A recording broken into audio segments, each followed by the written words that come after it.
जाए, बीत जाए, किसी प्रकार की अन्य परिणति को प्राप्त हो जाए, फिर भी शरीर मेरा नहीं, संसार में परिग्रह मेरा नहीं।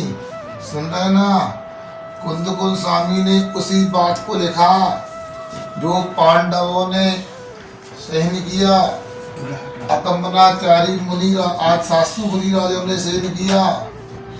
गजकुमार मुनिराज के ऊपर जैसे सिकड़ी रख दी थी, उन्होंने अपने सदुपयोग स्वभाव का त्याग नहीं किया, अपनी परिणति को राग देश में से रख बनाना बहुत अच्छा। देखो प्रातः काल अपन ने समाय की थी, समता सर्वभूतेषु संयमेषु भावना, 8 रौद्र परित्यागस तद्धि सामयिक मतम। यहाँ गौतम स्वामी ने प्रतिक्रमण में कहा है, सभी जीवों के प्रति समता भाव रखना, समता सर्वभूतेषु, किसी से राग नहीं, किसी से द्वेष नहीं, मात्र अपने आत्म तत्व का चिंतन करना, पंच परमेष्टि का स्मरण करना, समता सर्वभूतेषु संयमेषु भावना, जितना संयम धारण किया, विशुद्धि से पालन करना, और जो धारण नहीं कर पाए आगे धारण करने की भावना रखना।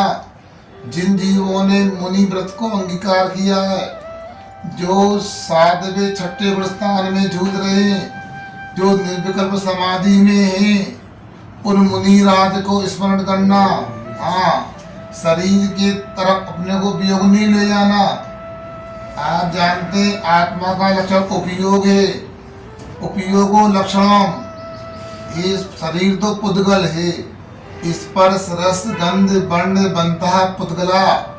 ये स्पर्श छूने में आ रहा वो पुद्गल है, आत्मा नहीं है।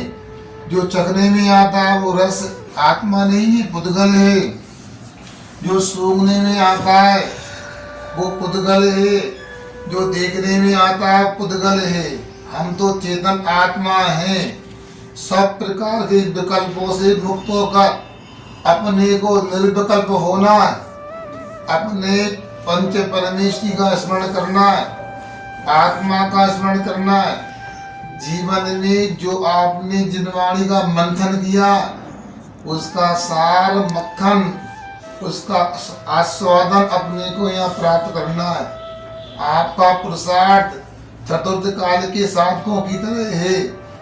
जितना रोग परिचय सहन करते हैं, उतनी अधिक कर्मों की नजरा होती है।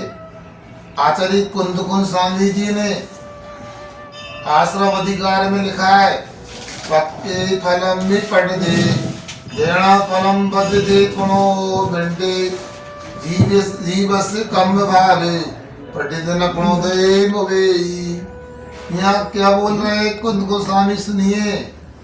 जैसे वृक्ष से कोई पका हुआ फल टूट कर नीचे गिर जाता, पुनः वृक्ष पर नहीं लगता, वृक्ष की शाखा पर नहीं लगता।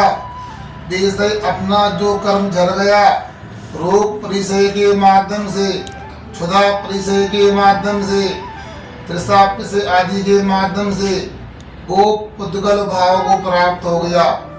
अब वो कभी कर्म के रूप में उदय भी नहीं आएगा। और दूसरी बात यही भी है, हमने कर्मों का कर्ज लिया, हमने मन वचन काय योग के माध्यम से जो आश्रय बंद किया, उस आश्रय बंद का यदि हम समता से सामना कर ले, निर्जरा करेंगे, तो मोक्ष दूर नहीं। अपने को ऐसा पुरुषार्थ करना कि अपने को दूसरे तीसरे भाव में मोक्ष की प्राप्ति हो जाए। भले मुनि राज नहीं बने, मुनि महाराज बन करके कुंद गोस्वामी कहते हैं, अज्जवित निर्णय शुद्धा अप्पा जाय दत्तम लोयंती देवत्तम तत्चुर बाणम जंदी। आदि से मुनि महाराज हैं जो 3 रत्नों की शुद्ध आराधना करके, आत्मा का ध्यान करके इंद्र पद को प्राप्त करते हैं, लोकांतिक पद को प्राप्त करते हैं। हमको भी ऐसे मुनि महाराजों का ध्यान करना है, उनका अनुकरण करना है, तो तो अपना भी काम बन जाएगा। इसलिए शरीर की ओर उपयोग नहीं ले जाना। जब शरीर ही अपना नहीं है तो दूसरे क्या अपने हो सकते हैं। कोई विकल्प नहीं रखना। निर्विकल्प आत्मा का स्वभाव है अपने को निर्विकल्प रहने का।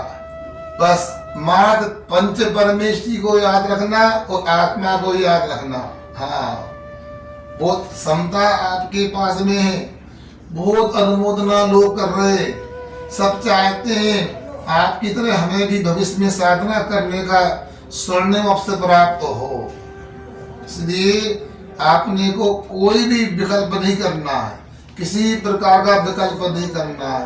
कुंद गोस्वामी की एक गाथा मैं आपको बताता हूँ, पहले कही थी, जो निजरा अधिकार में को वाणिज भूगो परदब्बम ममृतम हवदी दब्बम अपाड़मपड़ो परिगम तूणी दो जानम दो। यहाँ गिरे जो पंडित होता है, जो मनीषी विद्वान होता है, वो परद्रव्य को ये मेरा द्रव्य ऐसा नहीं मानता। वह तो अपनी आत्मा को ही आत्मा का परिग्रह मानता है। वो आत्मा को छोड़कर के परमाणु मात्र भी अपना नहीं। क्योंकि यदि होता तो सिद्धों के साथ भी कुछ न कुछ शरीर का हंस जाता। श्री सिद्ध भगवान के पास मात्र आत्मा के असंख्यात प्रदेश अनंत गुण हैं। अपने पास भी आत्मा के असंख्यात प्रदेश अनंत गुण हैं। उसी के हम स्वामी हैं। बाकी कोई विकल्प नहीं करना। आनंद ही आनंद आत्मा में है। आत्मानंद में देना आपके लिए। देखो कितने मुनि महाराज आपके लिए आशीर्वाद भेज रहे हैं, कितनी अनुमोदना